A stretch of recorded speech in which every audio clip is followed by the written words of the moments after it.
Hi, welcome to Money Morning Podcast. Today I'm catching up with Callum Newman of the Catalyst Trader Service. Now, the last time I talked to Cal, we talked iron ore and gold. A lot of people want to invest and trade in commodities like iron ore and gold, but they just don't know how. So today I catch up with Cal, see how his thesis is tracking now that a number of things have changed in the market. If you've ever wanted to get into this part of the market, it's well worth your time. Here's me talking to Cal. How you doing? I'm doing really well, mate. Glad to be here.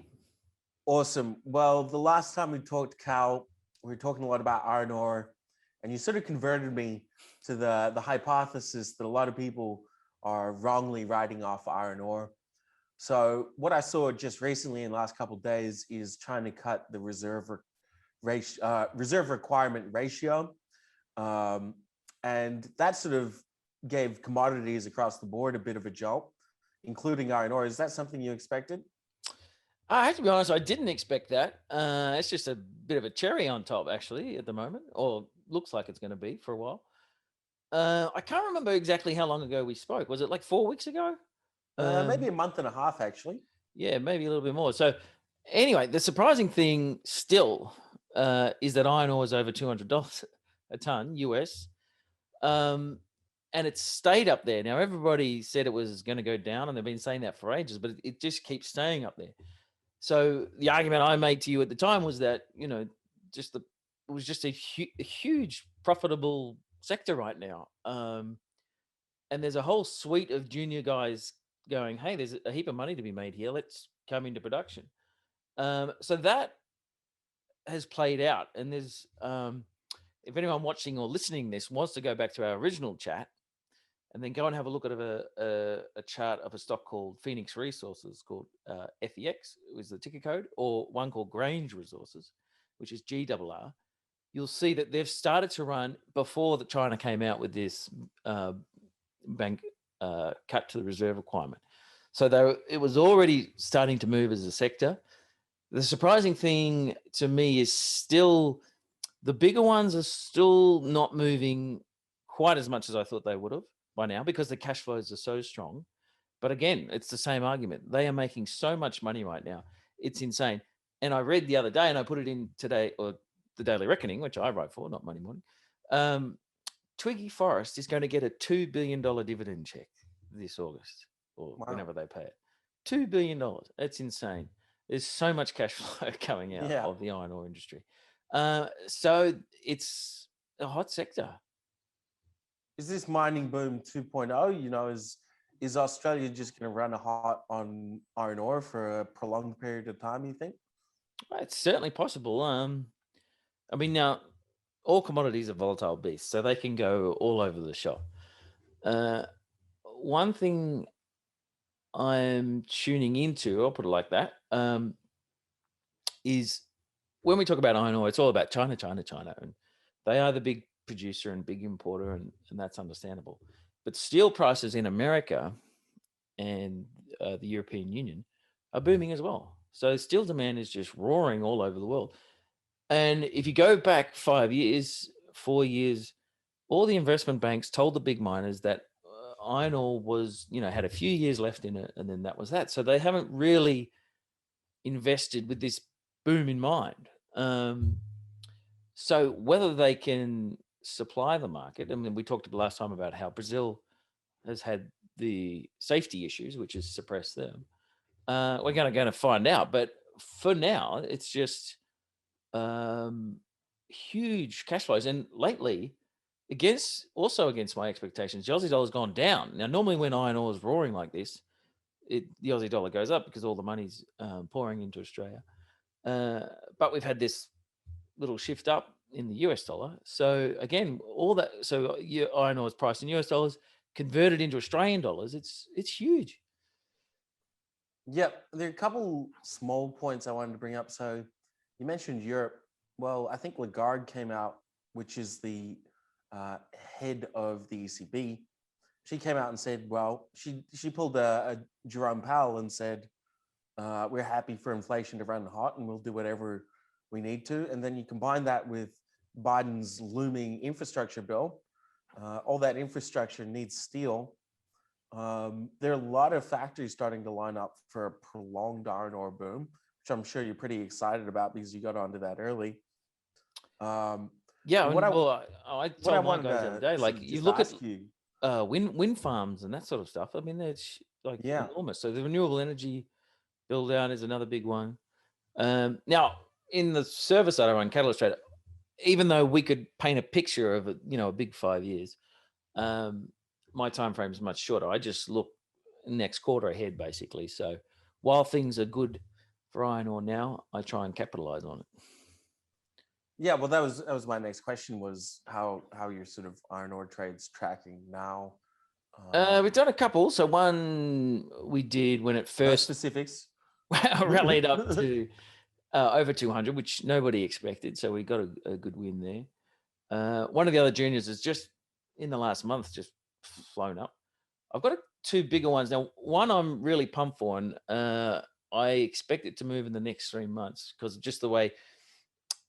If you're watching this or you're listening, so much with mining is the timeline. It's like you've got to tick all these boxes, and usually the stocks go up as they do the box, and then if they're in the producing mode, it's are they producing now and that type of thing. So there's a whole bunch of timing things that are helpful to that. So, but yeah, I've got 3 on the books right now, and I'm very happy with the way they're shaping up, and I'm looking for more.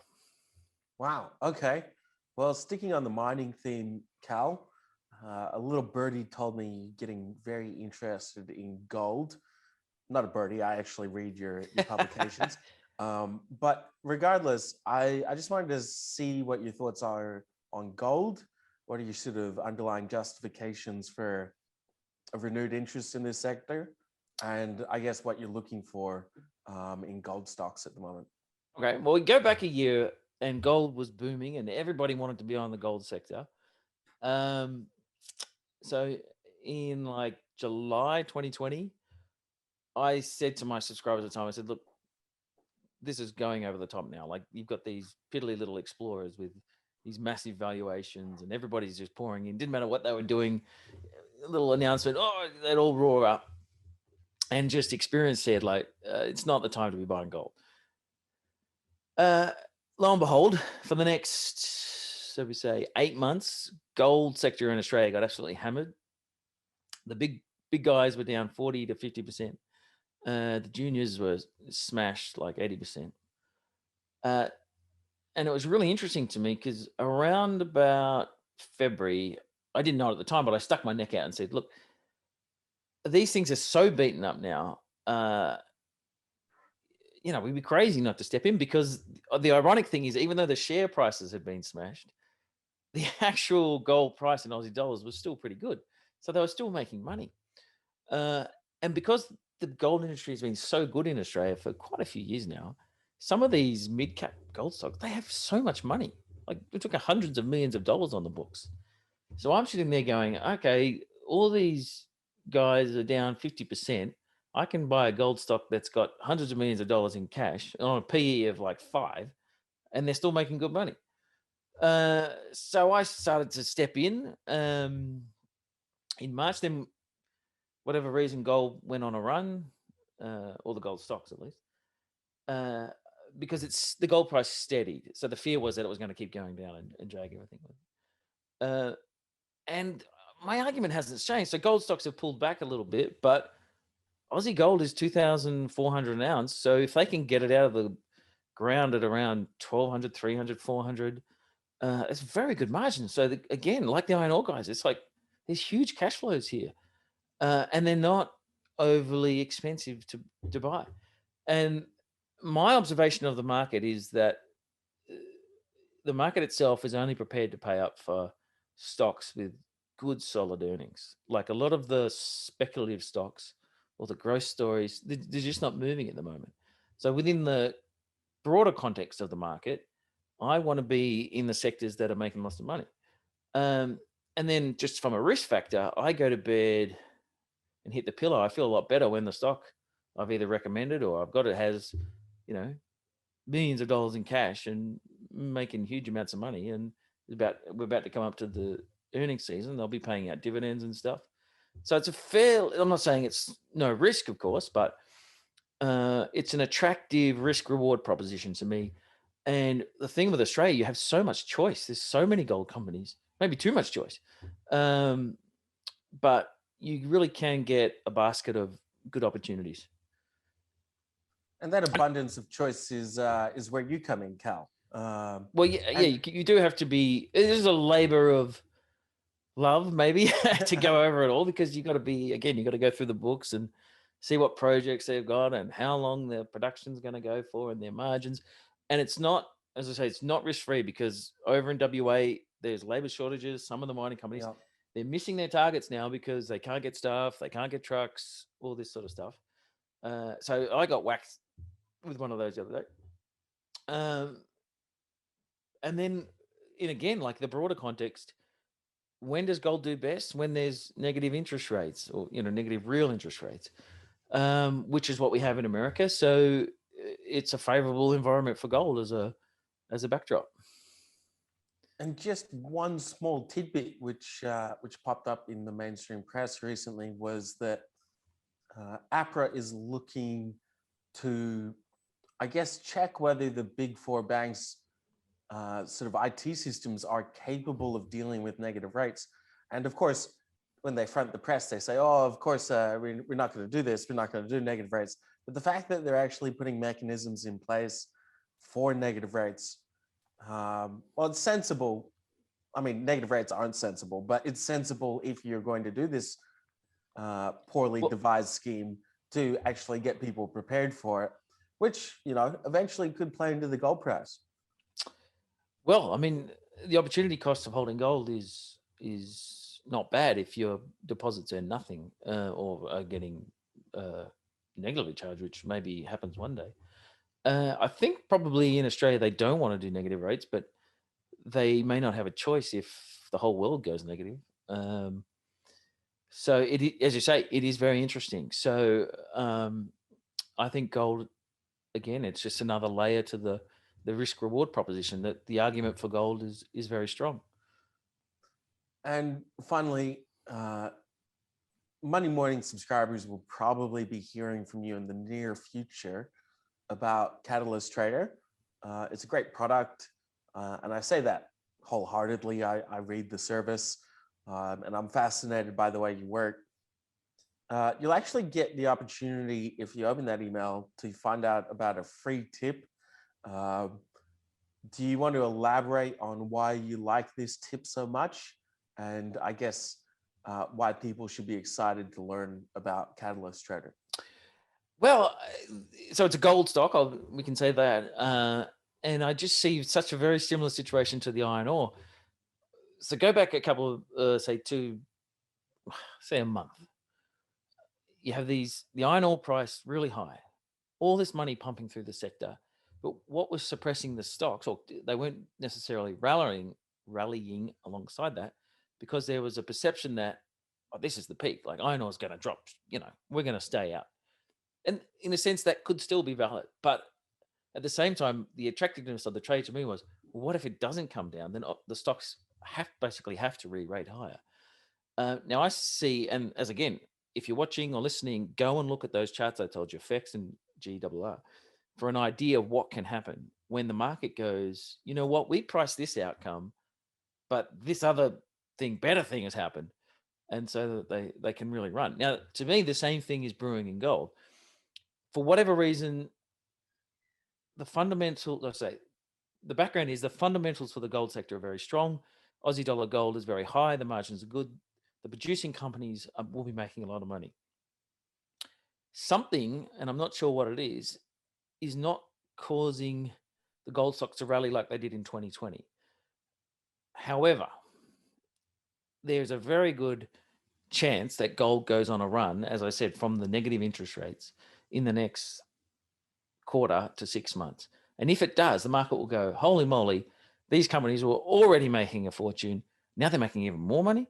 So it's a very exciting sector to be looking at, because you've got, as I say, that most of those gold stocks have already been beaten up since last year. So they're down on where they were. So it gets you a low entry point for a potential run. Well, I love that situation. So I'm very pumped for the opportunities coming up. And it's rare, both in iron ore and gold, to get such a strong base with these stocks where they have lots of money, where things have been strong previously. They're cashed up, big cash flows, and the market's just kind of waiting for that signal to go, hey, the boom is on. So we'll see what happens, but it's very exciting because, as I say, a little iron ore junior, it's taken off like 50% in a month, and we'll keep riding along as long as it's looking good.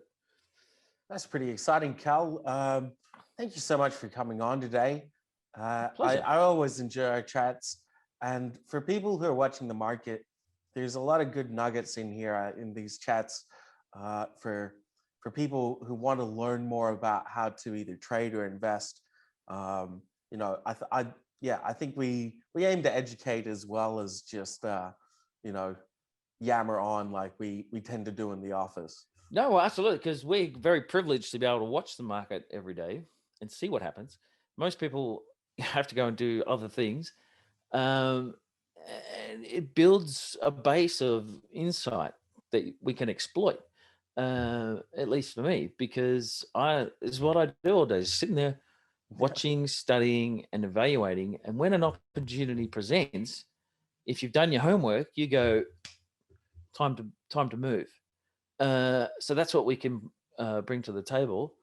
Doesn't always work, but when it does, it's can be very fun. Awesome. Well, you have a great one, Cal, and I'm sure I'll speak to you soon. Cheers, mate. See you, Cal. Well, that was a great chat I just had with Callum Newman of the Catalyst Trader Service. Cal's quite an expert when it comes to a range of stocks, including iron ore and gold stocks. I thought it was really interesting the way he looks at fundamentals and how his system works. So when a company changes its cash flows, but the market sells off, then that environment changes. Cal finds opportunities in that space. So if you want to check out Catalyst Trader, you can find a link to that in the description below. And as always, like, subscribe, get in touch. We'd love to hear from you, and you'll hear from us soon.